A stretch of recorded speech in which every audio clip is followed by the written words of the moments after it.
হ্যাঁ এভরিওয়ান, আমি এই মুহূর্তে ওয়েস্ট সিকিমের ওক রে থেকে হিলেতে এসে আমরা বার্সেতে একটা ট্রেক করছিলাম।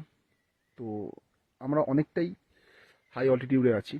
তো হাই অল্টিটিউডে থাকলে এয়ার প্রেশার যে কমে যায়, তো তার একটা বেস্ট এক্সাম্পল আমি দেখাই, তোমরা দেখলে বুঝতে পারবে সবাই। আমার হাতে এই যে চকোবেক্স মানে একটা কেকের প্যাকেট রয়েছে। নর্মালি আমার দোকানে এই কেকগুলো মোটামুটি একটা এয়ার ভরা থাকে, but just see the packet, মানে একেবারে মনে হচ্ছে যেন বালিশের মতো ফুলে রয়েছে প্যাকেটসটা। ঠিক আছে, কেন?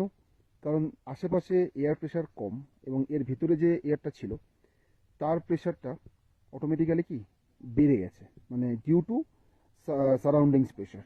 তো তার জন্যে কী হয়েছে, প্যাকেটটা এরকম একেবারে বালিশের মতো ফুলে রয়েছে। ঠিক আছে, যে কোনো আমাদের পকেটে চিপস থেকে শুরু করে হ্যাপিডেন্ট যে কটা আমরা মানে প্যাকেট জাতীয় খাবার ক্যারি করছি, প্রত্যেকটার এই অবস্থা।